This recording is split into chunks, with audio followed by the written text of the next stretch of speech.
Yeah, the Rogue Gallery. Thanks for tuning in. You got some brave Dave sarcasm like Bruce Wayne with play dads and don't die hard like that other Bruce name. You sing? You know Joe Diablo too? It sound like Spawn could really be his rider too. Yeah, comic relief with that Deadpool satire. Tune in and you can catch Captain Quagmire. Matt Swagger's gonna tell you what the show's about. The Rogue Gallery's like Autobots, so they rolling out. Discuss comics and cartoons that I know. I had a Tiger, no Rocky or Lino. Who's there like the OG Joe? No frats when we talking about the gamma flow. The guy wars between stars with some famous dudes. I'd rather watch Star Wars than entertainment news. So hit us up at the spot and let us know what you think. And make like Zelda and just wait for the link.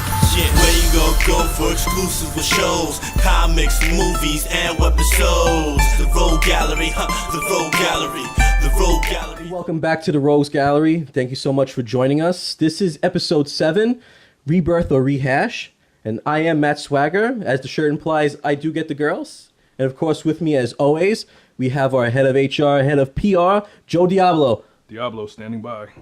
And we have our resident gaming expert, our editor-in-chief of the roguesgallery.com and DC Comics aficionado, Ep.7. That is 100% accurate. Damn straight. And we have our super producer, our director, our shadow man himself, the man that's yet to be seen, Brave Dave. What up, my ninjas? And again, thank you so much for joining us. We have a great show as always. You know, we do it the best always. And we're going to be talking about DC Rebirth. Is it a rebirth or is it just rehashing the same shit over again? And I'm going to have Ep.7 start this off because he knows the most about DC. So please take it away. Well, as J. Dell will probably just show you guys the little Rebirth preview. Yes, I've been collecting DC Comics for a really, really long time. And I've seen so many iterations of the same shit over and over again. The New 52, I can honestly say, is probably the worst of all time. It had like some really bad stuff. And now, I guess they're taking the time to just like take a step back and replan everything. As we can probably see, they're going to bring back a lot of the characters we were missing during the New 52. A lot of the characters were gone. They had no bearing in the story whatsoever. And just to give like the readers a taste, well, they did the Convergence bit, right? They showed a lot of the original. I know. Sigh. But we got to see a lot of the original characters, the original Wally West, the original, his children, right? Stuff like that. So I guess they kind of leveraged to see how much people wanted them back. Yeah. Right. So I guess this Rebirth is just trying to make point with that, try to be fair to its audience, and hopefully they don't make the same mistakes all over again. And I'm assuming we're going to see a lot of Detective Comics 1. Well, actually, that's not true. Detective Comics is going to pick up exactly where it left off before the New 52. But I think we do have a new Batman #1. Yeah. Superman. Right. Superman #1. Right. A lot of number ones. So I guess if you're getting into comics now, it would probably be a good time to do so. And I'm actually kind of excited to see the new characters. A young Superboy. Right. Damian Wayne picking up. Damian Wayne leading the Teen Titans. Exactly. Yeah. That should be interesting because he's bad as fuck. Right. So, they could really take Teen Titans to a whole nother level. I'm really excited for that as well. And I just want to bring up a point now that how New 52 started everything back at 1, and now we have Rebirth and we're getting the old numbers back. What do you think that means for, faithful readers and new readers alike? Play Dead. Shit, man. I think a lot of people are like doing backflips right now because obviously it was kind of a slap in the face being part of it for so long, and then suddenly you get caught off from your from your source. Well, this isn't an across the board thing. I think it's only Action and Detective that are going to keep their original numbering. Yeah, I mean, those were the originals to begin with. Those right? are the flagship exactly. books. So at the very least, it's good that they're getting that back. I think it's nice. But then again, we're obviously going to get a lot of like Batman comic books and a lot of Superman comic books and a lot of Robin comic books, which is the part that a lot of people have troubles with because you don't know which one to buy. Or same shit. Exactly. Same issues as you had before. Exactly. You don't know which one to buy or where where the story takes place, right? Because you either buy them all to get the full story, or you just buy one and more or less trying to piece the story together yourself, which is not the coolest thing to do, but I guess it's still a business, isn't it? So here's my question for you, because you're the resident, DC guy here. how does this make you feel? Is this gonna steer you away from collecting anymore, or are you still gonna embrace these books as you normally would? Like, I mean, after so long, I learned my lesson. So what I do is I usually buy number one out of all of them, and then I just weed them out. Right. Like at least you whittle it down from there. Yeah. Each and every one, and if I say like they're no good, then I just stop. Like that's it, you're done, and I just keep going with whatever I feel I need. If I feel like I'm missing some part of the story, then I'll whatever. I don't mind just buying issue 20. Right, a random even if I didn't buy issue, the previous 19, whatever, I'll buy issue 20 and then just piece it together from there. But no, it does suck. Obviously, I'm a working guy now. Like I make my own money. I live in my own place, so I try to be smart with my money. And sometimes I'm not very smart with my money when it comes to comic books. That's where Manchild comes into play. I remember listen. feeling, yeah. I've seen your Comixology account. You're not very smart with your money. Mind you, like that Comixology account is shared among a lot of people, so I'm not the only one buying into it. I'm blaming you though. Hey, well, You're an enabler.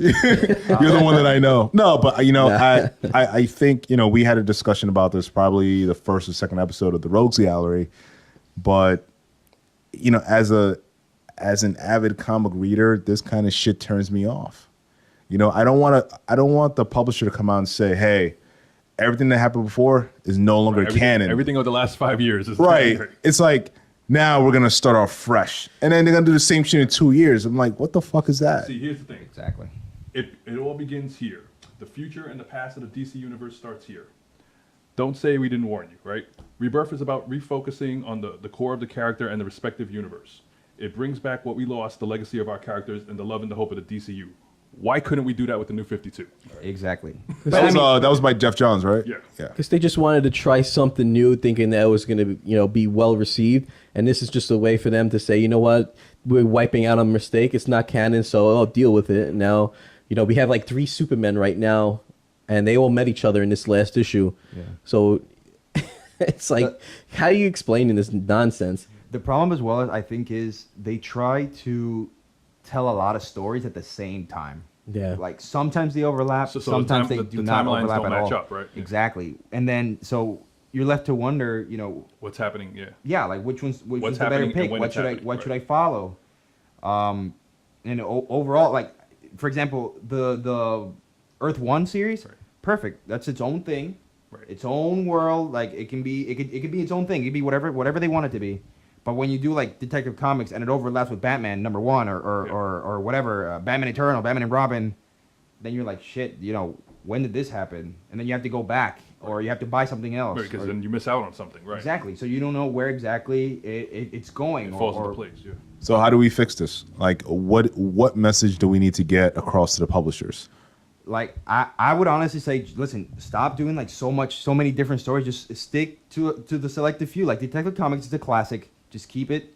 Batman, fine. Like Batman does his own thing. Detective Comics, it's its own thing, and then Batman, and that's it. If you need to tell a story about something else altogether, like Robin, then do like its own Robin thing. But then do like Batman and Robin, and then Robin, and then Robin and Teen Titans, and then Robin and its own, and We Are Robin. It's just too much, and then you're just going to run out of ideas because then you're going to be borrowing things, and then the crossovers are going to happen, and it's just going to be an amalgam of shit. And this marketing gimmick of the bi-weekly fucking releases and the lowering of the prices, the books are going to be much, much thinner than they are now, and you're going to be buying them just twice as much and still spending more money than you were before, getting one book, waiting every month for it. So, we're not fooled. At least I know I'm not fooled, and I don't buy into all this, this garbage that, they're doing. They're ruining their legacy. DC, has a great animation department. They do very well with that. They just need to come full circle with their books and with their movies on screen. It's too much, man. Come on. They got to streamline it a little bit. I think, all right, so how would you guys feel like if so they're recently publishing 52 books, right? Yeah. How would you guys feel if they just decided, we're just going to publish about 12 books? Yeah. Like, would you be mad? No. I mean, like, Oh no, I wouldn't be mad. I'm sure their bottom line would be mad. but the thing is though, I don't think so. Like, I really believe that because I feel like if you're focusing more on quality over quantity, the audience is going to be there. I mean, that's a big gap from 52 books. Yeah, turning but okay, to but 12. but let's look at the sales figures, right? How many of those books are actually selling well? Exactly. If you're selling 10,000, 20,000, you might as well not be selling it at all. You know what I mean? Why don't we put all our energy into actually putting out good books? Yeah. Now you're gonna go back to the 90s where books were selling in the millions. You know what I mean? We're so far from that at this point. I mean, like, I understand, like, you bring up a great point about their bottom line, but I just think they need to change their business model. No, less is more. Less is more. Less is more. It really is. Like, let's focus on the characters that Especially people. if you're doing this twice a month thing, yeah. Right. And not only that, but like, I'm not saying, and I'm just talking about like the continuous runs. Like, if you want to come out and put out, let's say, I don't know, let's say you take a character like The Question and you want to do like a mini series with him occasionally, that's cool too. Right. But in terms of like the 12 core books that you're going to be putting out monthly, you know what I mean? Just let it, just like, you know, publish less books. And then you can have more mini series and things like that. I think that'd be a lot better. It gives you more time to think of original, creative stories. Because if you're wasting all your creative knowledge and your time, wasting it on all these books, you got like 9 books for one character. Why? You know, crossover brings, you know, other characters into that one book for a nice story arc. Come on. You like, do we have to tell you how to do your job and we don't get paid? This is ridiculous. Right. You know, don't treat us as if we're not intelligent, as if we're, you know, bottom feeders, you know, crawling on our stomach. We know what we're talking about here. That's why we're here. This is why we're putting on this show. Just let you know we're the ones that pay for this. That's what keeps you in business. Don't insult us. We want to see solid fucking creative writing. We want to see the characters done well. We want to see justice done to our favorite characters that we grew up with. None of this bullshit. We don't want to see Superman being shit on. I don't want to see that shit. I know Captain Quagmire don't want to see that shit. So we, you know, let's, you know, help us bring Quagmire back into the fold here. Do some right, DC. Come on. Yeah, I mean, I just think this is like ridiculous. As a consumer, you know, like, hey, listen, I'm not a rich guy. I gotta be careful how I spend my money. Just, you know, the same way as Playdead over here. Yeah. You know, I would love to collect all the DC books, all the Marvel books. And remember, this is not just an attack on DC. This is for all the publishers out there. Yeah, you know what I mean? Like, you know, less is more. No, I don't. With Marvel doing Civil War coming out and all the tie-ins that are going to come with that. Right. Exactly. Damn. You know, like, all right. So you have 52 books. 5 of those books are all Batman related. Yeah. You know what I mean? You cut that out. Then you got like 3, 4 different Superman books. Like, it's ridiculous. You know what I mean? Like, this was what was happening in the 90s when you had like 4 different Spider-Man books. You had Amazing Spider-Man, Spectacular Spider-Man, Web of Spider-Man. Web of Spider-Man. You had Spider-Man. Yeah. Later on, you had Peter Parker Spider-Man. Like, at what point does it become a little excessive? It does. You know what I mean? I don't need Wolverine to be in the cover of every fucking X-Men book. You know, it's just ridiculous. I mean, You know that's why paperbacks are so attractive, because they take everything from all the different arcs from Detective Comics, Batman, and whatever other story, and they piece it all into one arc. Right. And that's why they're so attractive, because you don't have to buy a bunch of different Right. issues separately and pieces. They do it for you. Yeah. It's simple, it's straightforward. and they're actually losing money like that. Yeah. They actually make less money off the paperbacks. But more people are going to buy it, so their bottom line is going to break even, if not make a little more. That's the thing. You got to think of, you know, how are we going to do right by the fans and still make some money and have a profit? And you got to do that by making less books, charging a little less for it. And you know what? Your story's good, your books are good, they're going to sell more. Right. And you're going to make more than you were putting out this bullshit, wasting money, printing it, putting it out there, putting it in these comic book stores and making them feel the fucking hurt for it, because no one's going in the store to buy the bullshit. Right. You know, how are you going to support your local shops if you don't do right by them? And you're the industry, you're the standard, you're the ones putting this shit out. You got to make good books so people go into those stores, either go online, whatever, however you want to, you know, buy your comics. You know what? I believe in supporting the local stores because, you know, this is America, it's our economy. We want the industry to continue to grow for our other generations coming up. You know, come on, man. Just think of this shit. You know, I'm tired of thinking it for you. I read that the sales for April were like way down. Yeah, it's across hurting. the board. in the Yeah, industry. I read that. What do you call it? I think Black Panther had the #1 book, Right. which is like, you know, I mean, He's only been out for a week. so See, that Civil War hype is real. Yeah. No, this is before Civil. Yeah, I mean, technically, I mean, the sales figures I think came out last week. So No, I think Black Panther's new book came out the same week Yeah, as Civil War. It's the hype. it's a new book, new writer. There was a lot of hype. A lot of people are excited for the character. Listen, and I think that's great.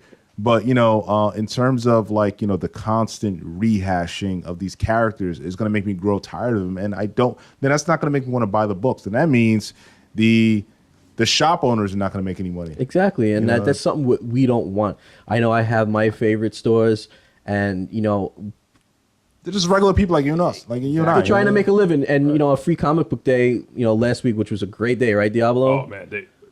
Shout out to Forbidden Planet because they hooked us up. Forbidden Planet, thank you. You gave us like £6 worth of books. Yeah, it sounds like they were just trying to get rid of their stock. All right, let's not hate on them.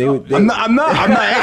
No. It actually ties into what we're talking about. I mean, like they're trying to get rid of shit that no one's buying because it's not good. Right. They only have so much room. I mean, they may not have a warehouse, in like Queens, like Midtown Comics does, and in Long Island. Right. So, but thanks to them as well. Midtown. We were there first at Times Square. They had their truck. They gave us, our books right away. It was like, wow, thank you, And this is what we need. Free Comic Book Day is a great way to have, people that love comics, come out and support the local shops because, the free comics is getting your ass out of your basement or wherever you are and getting you over there. And then they have these sales. And once you get in there, you see all this cool shit. You see the statues, you see the rings and, all the books. You got your manga, you got, all these different things in one place. And Forbidden Planet, this deceivingly, big store, even though it's like very narrow, they have so much stuff crammed in there, and it's like you're in heaven when you walk in there. It's like, oh my god, look at this, look at that, look at those shirts. I love Forbidden Planet. Look at those mugs, and and they have the sale, and you go in there, and you're like, yeah, you got your free shit, and that's gonna motivate you to want to like, you know what? Let me go and buy some of these other books that came out. I'm getting 15% off. That was something that I noticed when we were on the line at Forbidden Planet, where the two women behind us, they were only really fans of the Marvel and DC shows. Yeah, they weren't avid, comic readers. They had no idea what the fuck they were talking about. Right, they were. No fucking clue. It was the worst hour and a half of my life. Besides that. Oh, Ali.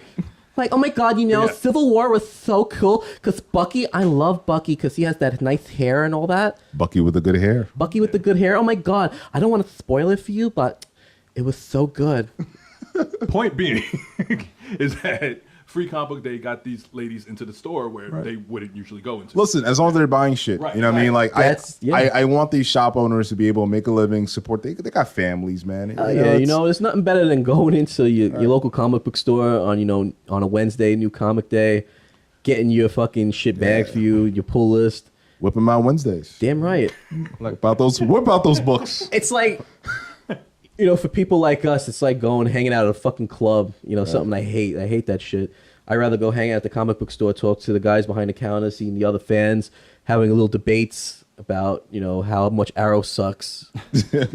Well, Diablo brought up about, the bottom line. And I think, they will be able to increase revenue again. You put out less books, make sure you're putting out quality shit. But not only that, but, increase the variety of merch. Like you said before, there's mugs. You could make a ton of money off the graphic T-shirts alone. Right. You know what I mean? Like, there's different ways for them to bring in a lot of residual income. Dude, without just like trying to pimp out like, over 50, 60 books. Dude, no one's buying all that shit. No. Yeah. I know if I had a lot of money, I'd be spending a ton of money every week like I used to, at least 40, 50 bucks, every week on variants and, past issues and fucking back issues and, all this merchandise, shirts. Fucking, I love graphic tees, man. I can't have enough. I know we spoke about that before. Come on. It's, you're wearing your pride on you. You're wearing your passion. And, I love to have the book in my hand. I love the art. I love to collect. That's my thing.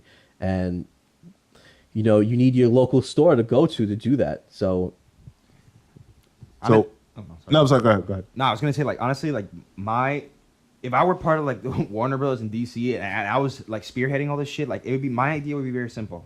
We can have books every week. Not the same book, but, like, there would be something for every week. Right.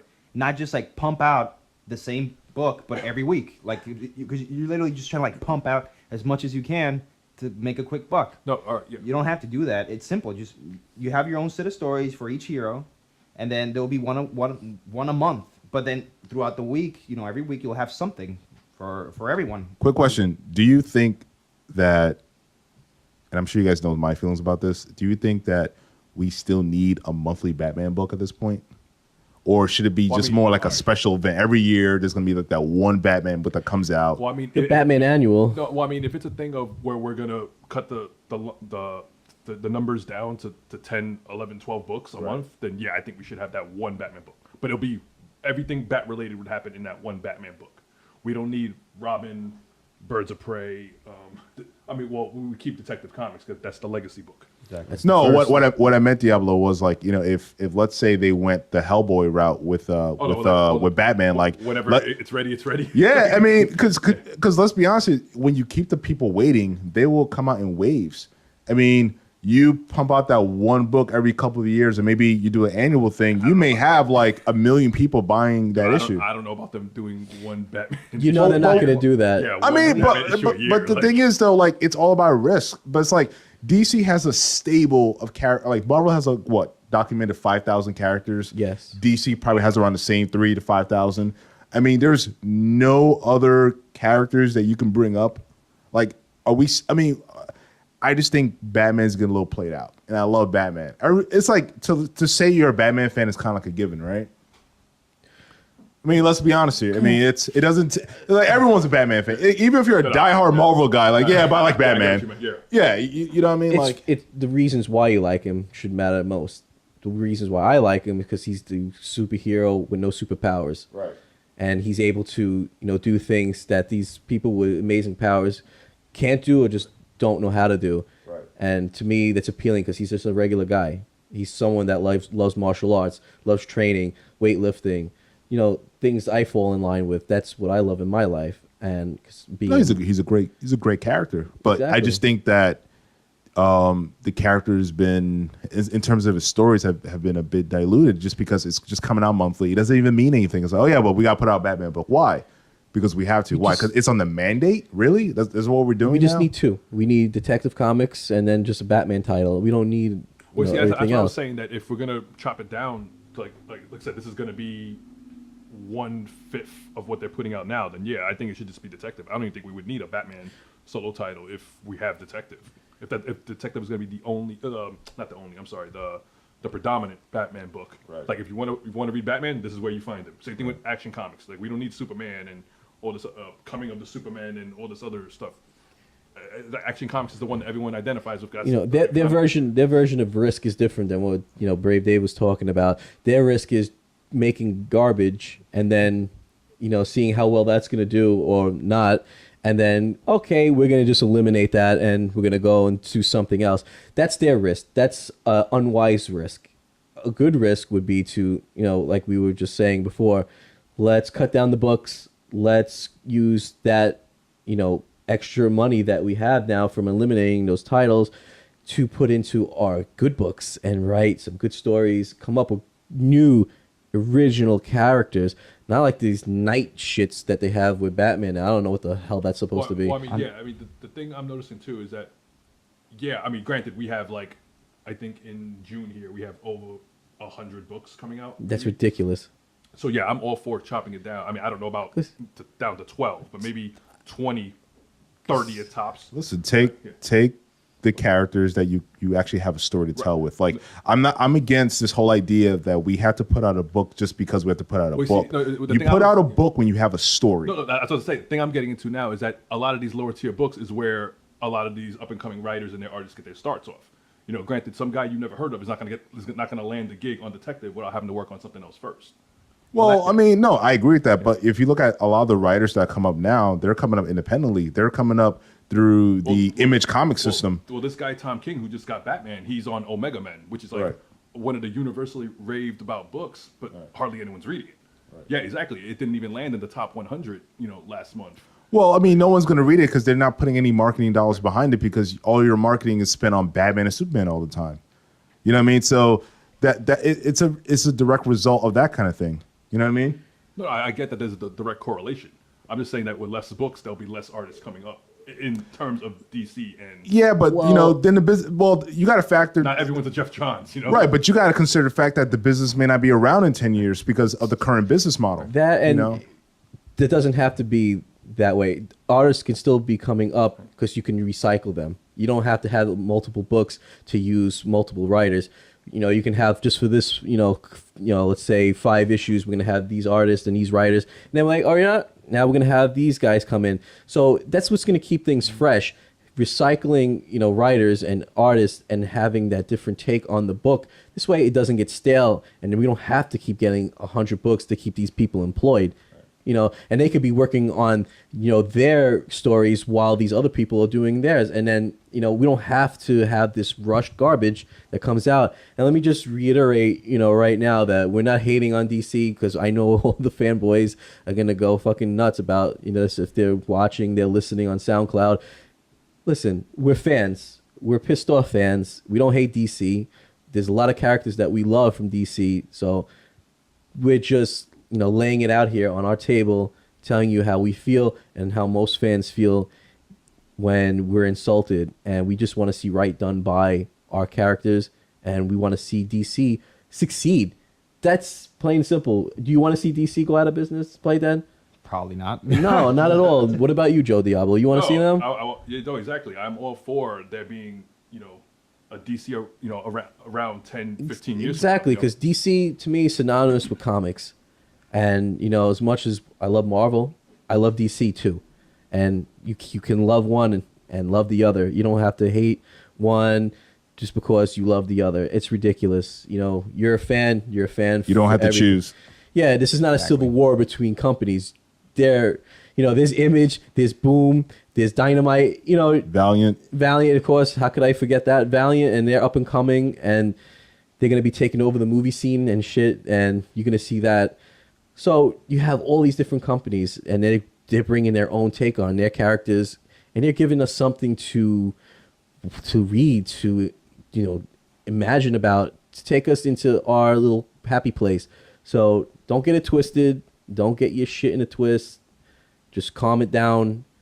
Listen, take it with a grain of salt, and just make smart decisions when buying your books. My train of thought was pretty much before the New 52, I felt like things were a lot less gimmicky in terms of what they were able to do. Like, for example, 52 weeks. 52 weeks was literally a comic a week, but it was consistent, the same artists, the same writers, and it also worked because within the comic book world, it was in real time. Yeah. Right? Like everything that was going on was happening all within a year's time. Batman and his wards left, Superman lost his powers, all that stuff. It was great. It was fantastic, and it just worked. It was good. Now they just push out a weekly book for I don't know shit. If I worked at DC, I'd be like I don't know. Explain to me what was the point of Batman and Robin Eternal? No point. Dude, Batman and Robin Eternal literally had no Batman. It was ridiculous. It was literally Batman's wards, all of them, like Jason Todd, all the Robins known were working together for a common goal, something that Batman left years behind and he could never finish. It's like DC's trying to say, don't buy our books. We want to go out of business, because their movies kind of follow suit to the books. It's just nothing makes sense, and it leaves you just scratching your head, like, what the fuck? Yeah, listen, the only reason I'm buying issues now is because it's so accessible via Comixology. Yeah. It's just easy. I literally like to do a couple of clicks. I don't have to go walk into a store. I don't have to deal with anybody. I just pick and choose, put it into my cart like I'm buying stuff on Amazon, and I'm done. Easy. But I used to, when I first started, I used to buy just paperbacks because it was way easier. And it was just Johns, and it was awesome. And the paper wasn't the finest paper. The art wasn't the best in the world, but I enjoyed every minute of it. That's the kind of style I like. That's what I grew up with, and that's the kind, not this flashy bullshit. And then we have the ads on every other page, and you got the Rogues book down the bottom there. Love that. Yeah, I mean, the other problem I see is you're reading something, and halfway through, the art suddenly just split changes, and the writer is totally different, and you can tell as you're reading it that it just doesn't flow as well as it should. And I don't think they should just quickly just change writers or artists just like that. If you want to change the artist, fine. Shit happens. But the writer should be consistent, because if you change, if I'm writing something and then Joe starts writing it, because you have a different, then it's not going to be the same. You have a different style. The thing is, when you have different writers, you have that different story arc. That's when you bring in that writer, because they're working on that. They have that kind of niche. That's their specialty. So bring them in for that arc. But the artist. No, Exhibit A, Archie. No, I was going to say is that I'm all for, if we got to bring in a replacement artist because one guy's falling behind. Because some of these art styles, you just can't get a 22-issue comic done within a month. Like Brian Hitch, I think Joey Mad that happened to a few times. Travis Charest was another good one. But yeah. It was mostly the photorealistic guys, but even guys with that have more of a stylized. Even Jim Lee, would fall behind. But point being is that I'm all for if we got to bring up a backup dude. That's one thing. But what really gets me is when it's like half the book is done by one artist and then the other half is done by another artist. Because you really don't see two writers, writing on one book too much anymore. But it's more of a thing of with the artist where, all right, well, this artist did pages 1, 3, 5, and 7, and then exactly, exactly. It's not even like he did the first 12 and that was it. It's like the only way I see that working is with like the new Archie. Right. Like Mark Waid's writing the whole thing, and for the first issues it was Fiona Staples, and now it's Annie Wu. Right. And that was fine, because Archie's like it's bigger than itself, and it's good to like just express it. But the story should be consistent, obviously, like no doubt about that. But the art doesn't affect it because it's just. You see all these characters just going through the motions and just changing, and you change with them. Like that wasn't bad. Right. But if like somewhere along the way you're like you turn the page, and it's totally different from when you're like, why? Well, that's distracting. Exactly, that's distracting. Yeah. Like the covers are fine. Like one artist can do the covers, and no another, problem. And another could do the interiors. Right. But don't just catch me like reading a book and then suddenly like, wait, what? What the hell's going? Why is it? No, like, I totally hated back in the different? day when like the cover artist was like clearly more talented than the interior artist. I'm like, what the fuck is this? You know what I mean? You know why? Because they didn't want to pay them per page. So the shittier ones, they got less pay. Well, like Alex Ross. Yeah, like, he just overshadows everything. I mean, and Alex Ross is another one. Alex Ross hasn't done a monthly in years. But his art is definitely worth it. Exactly. But it's a thing of that. You see it on the cover. Your basic logic dictates that. The interior has to be just as good as that, and 90% of the time it isn't. Exactly. There's also a thing with comics too sometimes where sometimes they just go unfinished, right? They'll start a series and then it just... Was it Kevin Smith Daredevil Target? Is that what it's called? No, I think Kevin Smith wrapped up his Daredevil stuff. I remember when Joe Quesada was doing... Right. I think he did Father. I'm not sure if he ever finished that. And then there was also J. Scott Campbell, one of my other favorite artists. He never finished Wildsiders. I think he had like 1 or 2 issues, and it quickly fell behind. But the comics industry really needs to change its business model. I feel like if you're going to come out with a series, it should be out on time, consistent. You had to hire. It's like any other job, right? If you don't hire artists that's notorious for being late. Right. I was going to get into that. Put them through a rigorous hiring process. Like you got to go through the work for a fucking gym or something. Right. Take samples of their work. Look at their work ethic.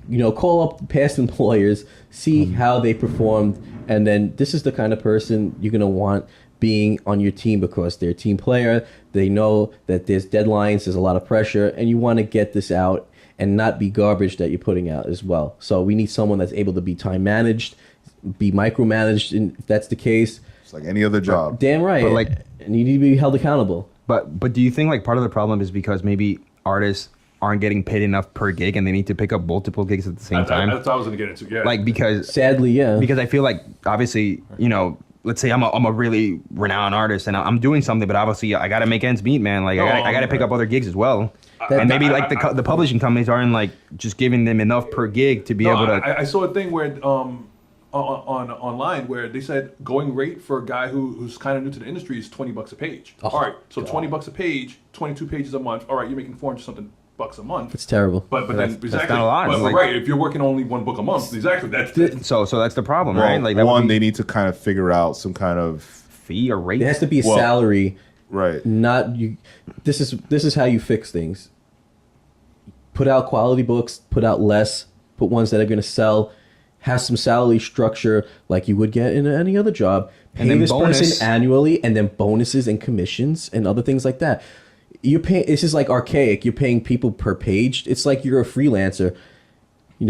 If you're not giving the respect to the artist, they're not going to respect you. They're not going to respect the book. They're just going to throw out garbage because they're getting paid $20 a page and they don't give a shit. I think there should be some form of commission. You get your rate, and depending on how many books it sells, right, how many books it sells. Maybe there's like a point system, right? If it sells this much, you get like a 5% off the sales. Yeah, or exactly. Like that, you know. And that's motivation. Right. And that's going to help you, you know, all right, I know I'm going to make a lot of money if I do really good. This is Right. going to sell because my art's going to kick ass. You got to give incentive, right? Because listen, Exactly. it's not just comic books. It's like Right. all jobs, right? Like employers want to pay you less for more. Exactly. Right, and they want you, like, you put in the extra hours and get paid less for doing them. And you get nothing. And they only remember the bad, not the good. So you could do so many things. then- one thing wrong, they shit you. You know, they Right. say, And you then know, bad news travels fast, good news doesn't travel at all. Yeah. So then, like, the artists have to, like, kill themselves to, like, fucking get to the last page and be able to do their jobs on time, and then get paid shit for it, and then they have to pick up even more like slack. I also think that, you know,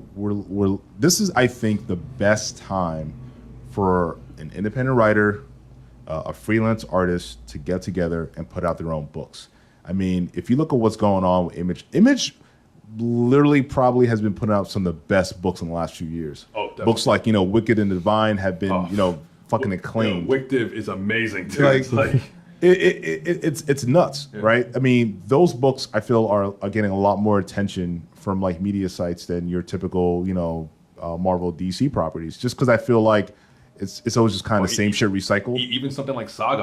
I saw two girls. Saga's great. I saw two girls on the train talking about Saga the other day, which is Damn. like, one, we have two girls on the train that's talking about unheard of. comics, right? Holy exactly. shit. Yeah. And two, they're talking about an indie book, not a Spider-Man or a Batman book. They're talking about That gives Saga. you hope for the Yeah, exactly. future and for, you know, guys wanting a Like, yeah, sexy they- girl yeah, that loves they- books. Yeah, they were dream casting who would they cast that as Marco, and it's like I'm surprised they even knew what it was. Like, Right. Yeah, I mean, like- you know, it's interesting. Like, I don't know if it was an episode, 2 episodes ago, we got into the whole discussion about, you know, on anime and manga. Right. And Yeah, that was episode 4. 4? Yeah. And, you know, I think my biggest question to you guys was like, I mean, what is it about manga that is just taking over? And why is it those sales are so high, but yet comic book sales are so low? And I think we discussed maybe it has a lot to do with the consistency, the diversity. I mean, there's And like they just didn't. They have a story and they went with it. Like they didn't care. It's just whatever it's they wanted, one- they went with it. It's one book. and they're Now- more gender blind in the sense of Exactly. We'll take One Piece again, for example, one of the longest running manga in, you know, history. It's one book. It's just, you know, several arcs that continue on. You don't have to end a book and then come up with some bullshit because you want to sell. You're going to sell because people are emotionally invested in the characters. You know, in anime, you're so easily absorbed and you become invested in the characters, and you want to continue to read and read and read and know as much as you can. I know when I find something new, I want to research it and know as much about it as humanly possible. I can't not know enough, you know, and that's what made me the ambassador of anime in America, baby, because I know my shit.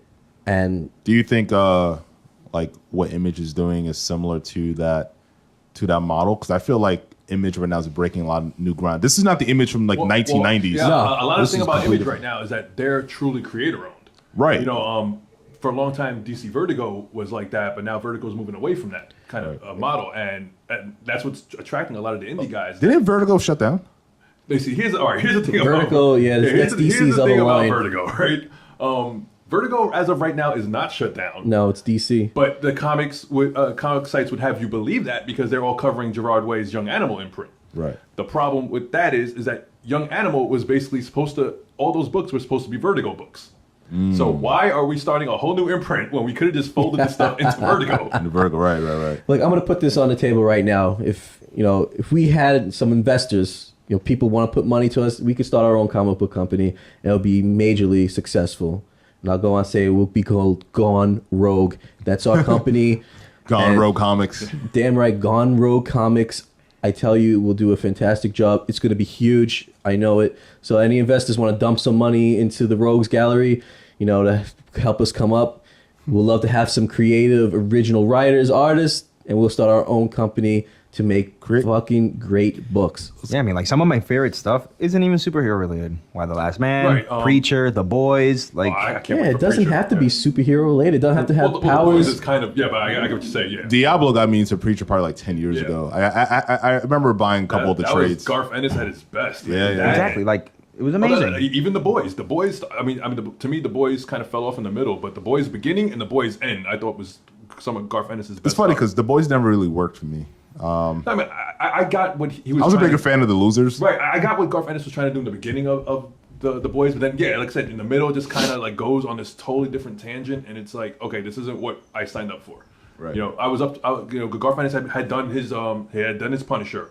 You know, he had at that point he had Preacher, and he even had a Hitman, and Hitman was a character, you know, a B/C level character at best, but he interacted with Batman. I think there's an issue that I think Batman makes him throw up or something. Like, I mean, so The Boys was his statement on him bringing down all those classic superheroes, and they did it in the most gruesome way possible. That's why I loved about it. I mean, I was into that hyper violent trend that was going around. You know, where you had like the Midnighter and the Authority, you know, hitting dudes with a nightstick and their head would just split open, like, you know. It's funny, man, because I was the opposite. That shit did not work for me at all, like that kind of stuff. But you know, that's what I like about comics, right? I mean, there's something for everyone. I mean, Diablo likes more of that hyper violent shit. I think I prefer things that are a bit lighter tone, a little more funny. But see, that's the thing. Like, I like both. Like I said, I like my adult books. I like Wick Div. I liked even something like Mice Templar that had like Disney level art. Right. But then you saw people getting chopped in half. You Right. Chopped off. That's cool. It's an intense book, yeah. Yeah. I'm not saying you have to choose. I'm just saying my preference. But I think it's great that, you know, you're a little bit more diverse in terms of the content that you want to take in. I'm not just superheroes. Yeah, he's not limiting himself to you know, the standard. Yeah.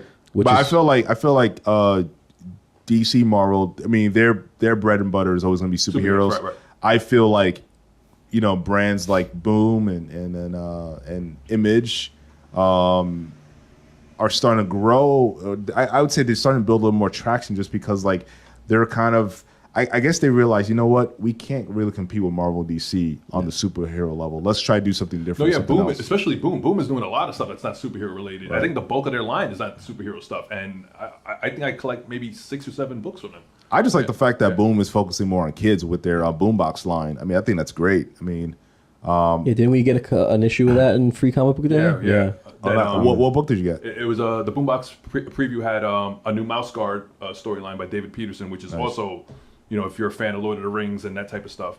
And then it had a new Lumberjanes preview. Nice. And I think it had... Lumberjanes is a really fun book. It had Lumberjanes is crossing over with Gotham Academy, so it goes to show at least Boom is on the radar.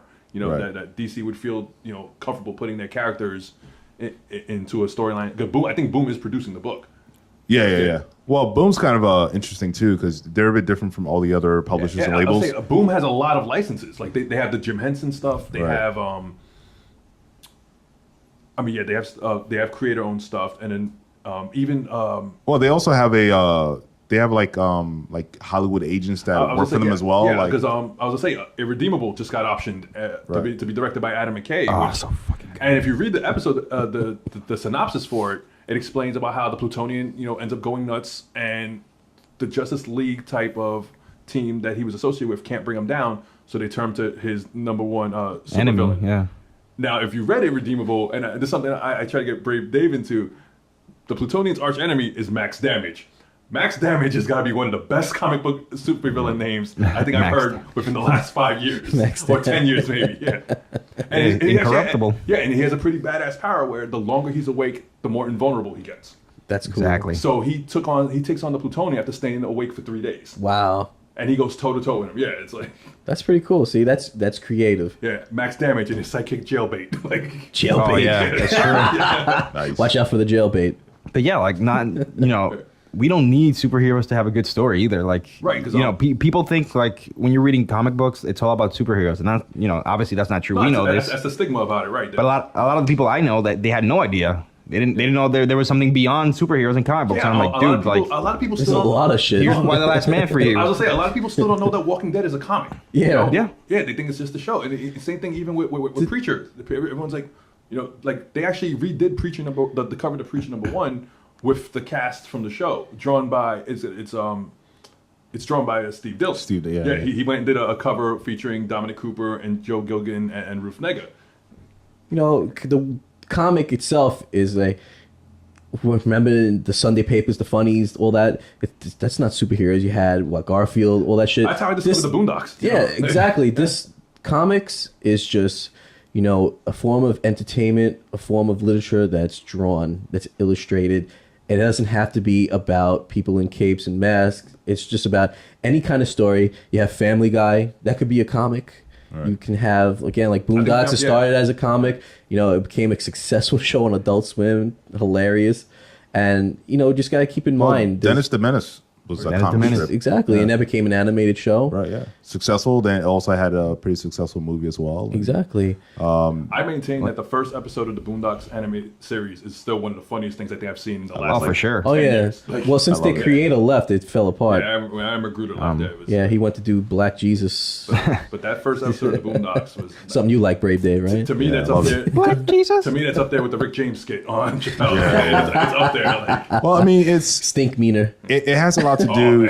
I feel that has a lot to do with marketing because, you know, the marketing that those went behind comics has always been superhero related. Right. I guess one thing I can appreciate and respect about manga is it's not necessarily defined. Yeah. You know, when you say comic books, people can think about capes, tights. Right.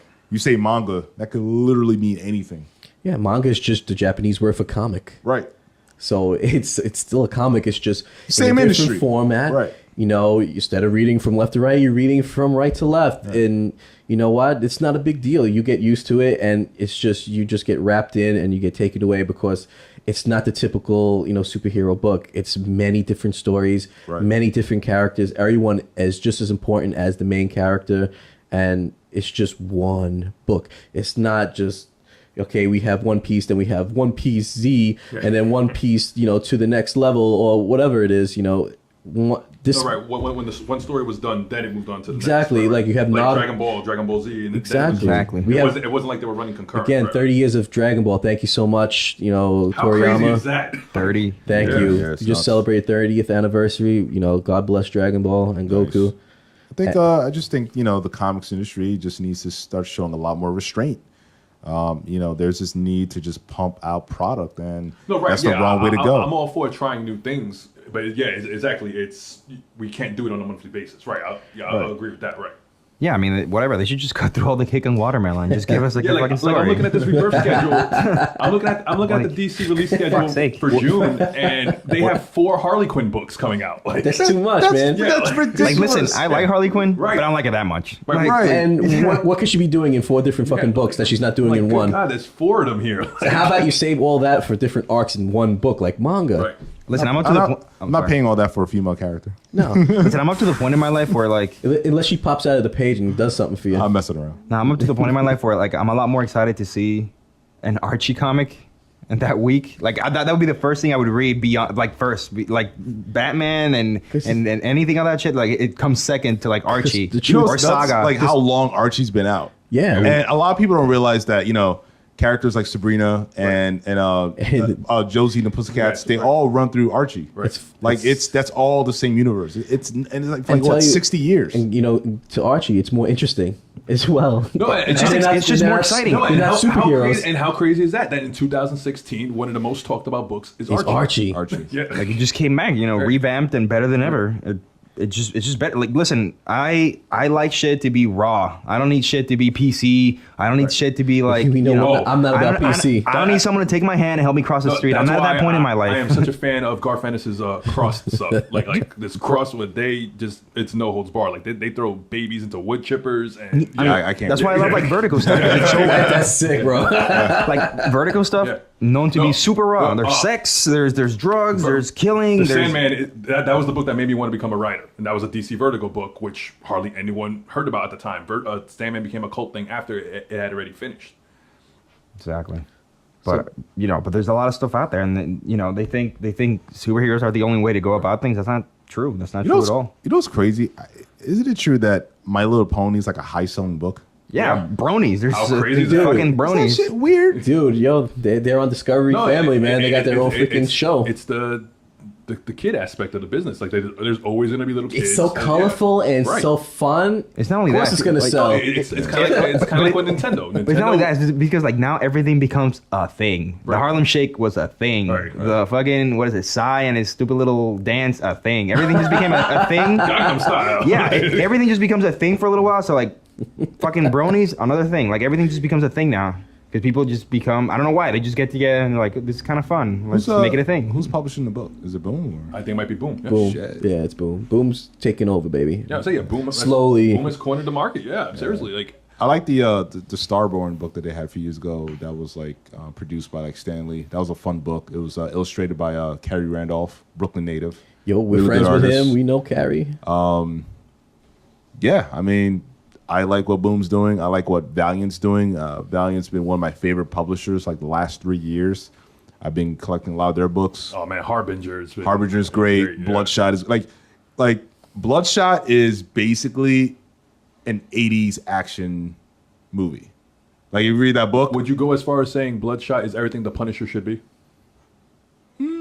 I don't have a problem with the Punisher the way he's done it. You mean in Which terms one, the of new the one? books? Yeah. The new Steve Dillon no, one? I heard Becky Cloonan and Steve Dillon did some shit with the new Punisher. Uh-oh. But, It's good? No, I heard they did some real good shit. But I mean, No, it's good. I haven't read Punisher in a while, but you know, I mean, I love the Garth Ennis run Yeah, throughout the 2000s of Punisher. That was great. But yeah, I mean, Bloodshot's just a fun book, like just action all the time. And you know, they have Ninjak. He's basically like part Batman, part Bond in a sense. Like, it was funny because at Comic-Con last year, but he's a ninja. we overheard a story where one of the guys who, I mean, I guess he was one of the original creators. He was like how the character was supposed to be called Ninja K, and just because of a typo, he became Ninjak. Ninjak, yeah. Oh, funny you mentioned James Bond. I'm actually reading the the latest stuff. right, Is it Warren Ellis? Yeah. Dude, that shit is amazing. Like, I haven't had so much fun with a Bond anything in a really long time. Fully know that I fucking hate like the latest Bond iteration. Just to be clear. You didn't like Skyfall? Skyfall was No, awesome. I hated Skyfall. Really? I hate Daniel What? Craig. Like, I thought those movies sucked. I'm not that big on Daniel Craig, but Yeah. I Skyfall was great. I didn't love like Casino Skyfall at Royale, all. and I Fucking love roasted. I was bored from the beginning to the end, like the really? whole time. Oh, shit. Skyfall. I thought Skyfall was amazing. I did not like Skyfall at all. Yeah, some At all. controversy over here. I Anyway, like it. the point is, like, this Warren Ellis book is amazing. It's exactly what James Bond is in my head, at least. No, like, right. Warren Ellis's Authority was the book that got me into the mature superhero stuff, like that, and Mark Miller's Ultimates, like Exactly. Like, what is it? Terra Occulta? yeah, Terra Occulta, yeah. One of the best books. Right. And it wasn't even directly DC. It was like what is it? It was Wildstorm, yeah. Amazing. It was Yeah, amazing. Like, Terra just- Occulta is that's when Planetary met the Justice League, right? Planetary JLA, yeah. Dude, it was awesome. Like, and it was a totally different story from what we're used to. Right. Like, all this generic stuff we're used to, this is totally different, and that's exactly what we need That now. reminds me, fucking Planetary was another great series, man. You know, so again, to bring it all in, you know, Rebirth or Rehash, you know, I really think it's just another form of rehashing. And it's just another form of being lazy and just relying on your old stuff to still make a quick buck instead of giving us what we deserve. And truly, you're doing wrong by your fans. You're going to feel it in your bottom line, in your pocket, when people just stop buying your books. And we don't want that to happen. So, but if we have to do a boycott, you know, just to, you know, shake things up a little bit to get the creative juices flowing and maybe some different pay structure for the artist. This way they're motivated and they don't have to struggle and, you know, feel as if they have to put out crap to make a quick buck as well. And, you know, just some final thoughts, you know, Brave Dave, do you have anything else to say about that? You know, like I said, I've been a bigger supporter of the more creator-owned content over the last few years. I'm going to keep supporting that. You know, because I just think the pay structure within the big two is just a little too restrictive for guys to really have a career, especially they're pouring all their blood and sweat and tears into characters they don't even know. Oh, so right. Yeah. And that was part of the reason why, completely agree, yeah. you know, Image started in the first place back in like 93. So, you know, like I said, I'm going to continue supporting, you know, creator-owned stuff. I feel like it's at its best right now. And that's where I sit with it. Play that. Listen, I'm not a guy that usually jumps into conclusions, because at the very least, the characters they're bringing back, I've missed them, so I'm glad they're coming back. But the art looks good. The art usually always looks good. Yeah, I like, haven't seen any book that the art looks terrible. Yeah, sorry. But, you know, that's just, I have my fingers crossed. Like, you know, BVS disappointed me. Yeah. I'm hoping Wonder Woman like picks it up again. I hope the film is good. Which you know, is I'm wrapping, yeah. I'm rooting for it. And as far as the comics go, like I could say I could stop buying comics. That's probably not going to be true. Like, I'm probably going to buy something concerning DC superheroes. So But I'm something hoping that's relevant to what you like. exactly. So I'm hoping like at least I'm gonna go put a little money out there, see what's what, and then if I'm disappointed, I'll just start weeding out what sucks, you Yes. know. And then by the end of it, hopefully I have something worthwhile. Hopefully. But what I'm hoping the most is, listen, if I start something, let me fucking finish it. Don't make me like just be like, oh, you know, I have to stop at 20 because Kind of like we because do. they canceled it Right. or you Kind know. of like we did with Arrow because it sucks. We just stopped. I know. I just stopped watching. Said I have not watched an episode in Arrow since that first episode where Felicity's in the wheelchair and Stephen Amell tells her to sit tight. I'll be right there. And I'm like, did he really just tell a woman who cannot use her legs anymore to sit tight? And I'm like, did that really just happen? That's their way of trying to throw in that fun Ollie in there, even though he's insensitive. That's borderline. Exactly. That's borderline offensive. Yeah. Like, Let's see what he does with Casey Jones. Whoa. Casey Jones. God. I mean, in terms of comics, I mean, yeah, I'm gonna play that where I'm gonna give more or less every one of these number ones a shot, whether through digital or actually going out and picking up a print copy. But it's one of those things where, for instance, there's 2 Justice League books. I can get my Batman and Superman fix there. Yeah. I don't like unless something's really going on in Batman and Superman solo titles. I don't need those, especially since it's 4 of them. You know. That just sounds ridiculous. 2 Justice League books. I know. Why don't you just bring back the Justice Society of America? It's like that's just silly as fuck, and there lies the problem. You know. Oh, there you go. And ladies and gentlemen, there you have it. You heard it from the Rogues. Our take on what we think DC should do and stop doing. And I hope you enjoyed this episode. Episode 8 is going to be our review of X-Men Apocalypse. And I hope it is not an apocalypse of a movie because, Our man, pockets can't take it anymore. yeah, you know, really, you know, Fox, you hit it on the head with, you know, Deadpool. X-Men, you just fucking not getting it. And now you're Fantastic Four. yeah, and you're supposed to be giving us. Which apparently still might see its number 2 now, according to Simon Kinberg. Oh no! Possibly. God please. That shit is not being. And now they're supposed to be, I read that rumor. They're supposed to be teasing Weapon X in Apocalypse. What in the 10 seconds Yeah. Wolverine's in the movie? Exactly. Come on, give me a fucking break. I'm not amused. But keep it with us for next episode, and make sure you head over to YouTube, like, subscribe, share it on your fucking social media. Get the word out there because we keep it real. We lay it all out on the table, literally, and you know, we do the best always. Thanks so much, guys. Hey everybody, Matt Swagger here, hoping that you enjoyed our latest episode. Make sure you go over to our YouTube channel and hit that like button because if you don't, Captain America is going to get shot again and killed. So make sure you go ahead and smash that button because you don't want that to happen. Also, share on your social media because, hey, show some love to us. You know you love watching us. And most importantly, if you haven't already, please subscribe because this way you know when we drop new episodes and our latest content. And thank you so much for watching.